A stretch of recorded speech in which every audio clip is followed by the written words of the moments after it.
తెలుగింటి వంటలకి స్వాగతం. ఇవాళ వీడియోలో మనం సంక్రాంతి స్పెషల్ రెసిపీగా జంతికలను గుల్లగా కరకరలాడే విధంగా ఏ విధంగా మనం తయారు చేసుకోవాలనేది ఈ వీడియోలో తెలుసుకుందాము. దీని తయారీ కోసం ముందుగా ఒక 1 kg రైస్ తీసుకోవాలి. అందులోకి ఒక 200 గ్రాముల సాయి మినపప్పును తీసుకోవాలి. సాయి మినపప్పు వేయడం వల్ల జంతికలు గుల్లగా వస్తాయి. ఇప్పుడు ఈ రెండింటిని కలిపి మనం మిల్లు పట్టించుకోవాలి పిండిని. ఇప్పుడు ఒక మిక్సింగ్ బౌల్ తీసుకొని మనం మిల్లు పట్టించుకున్నటువంటి పిండిని ఒక 2 కప్పులు తీసుకోవాలి. ఇప్పుడు ఇందులోనే ఒక 1 టేబుల్ స్పూన్ కారం యాడ్ చేసుకుందాము. స్పైసీగా కావాలంటే ఇంకాస్త యాడ్ చేసుకోండి. అలాగే ఒక 2 టీ స్పూన్ల వాముని కూడా తీసుకుందాము. అలాగే టేస్ట్కి సరిపడినంత సాల్ట్ వేసుకోవాలి. ఇందులో ఒక 1 టేబుల్ స్పూన్ ఆయిల్ని కూడా యాడ్ చేసుకుందాము. ఆయిల్ యాడ్ చేసిన తర్వాత మొత్తం అన్నిటిని కూడా ఒకసారి కలుపుకుందాము. పిండిలో వామును వేసుకోవడం వల్ల టేస్ట్ మరింత బాగుంటుంది. అలాగే బాగా డైజెస్ట్ కూడా అవుతుంది.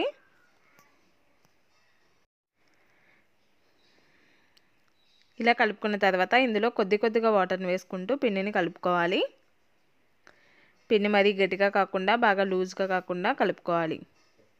వాటర్ని ఒకేసారి కాకుండా కొంచెం కొంచెం వేసుకుంటూ కలుపుకోవాలి.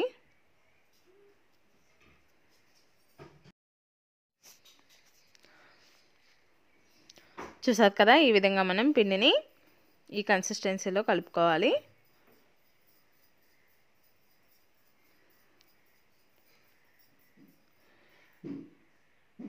ఈ విధంగా కలుపుకున్న తర్వాత జంతికలు వేసేటువంటి గొట్టానికి కాస్త ఆయిల్ని అప్లై చేయాలి. ఇలా ఆయిల్ అప్లై చేయడం వల్ల పిండి అంటుకోకుండా ఉంటుంది.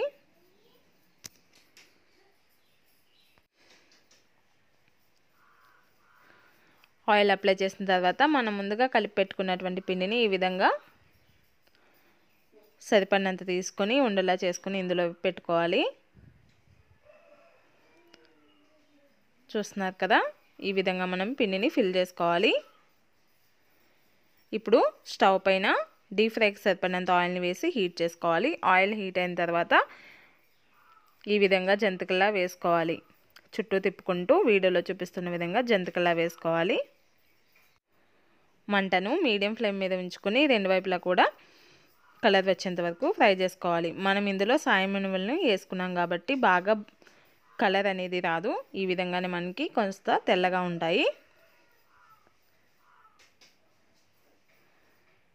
చూసారు కదా, ఇవి రెడీ అయినాయి. ఇప్పుడు వీటిని ఒక ప్లేట్లోకి తీసుకుందాము. మిగతా అన్నిటినీ కూడా ఇదే విధంగా తయారు చేసుకోవాలి. అంతే, ఎంతో టేస్టీగా ఉండేటువంటి ట్రెడిషనల్ సంక్రాంతి రెసిపీ జంతికలు తయారైనాయి. ఈ రెసిపీ మీకు నచ్చినట్లయితే మీరు కూడా తప్పకుండా ట్రై చేయండి. అలాగే మీ ఫీడ్బ్యాక్ నాకు పంపించండి. ఇలాంటి మరిన్ని రెసిపీస్ కోసం తెలుగింటి వంటల్ని తప్పకుండా సబ్స్క్రైబ్ చేయండి.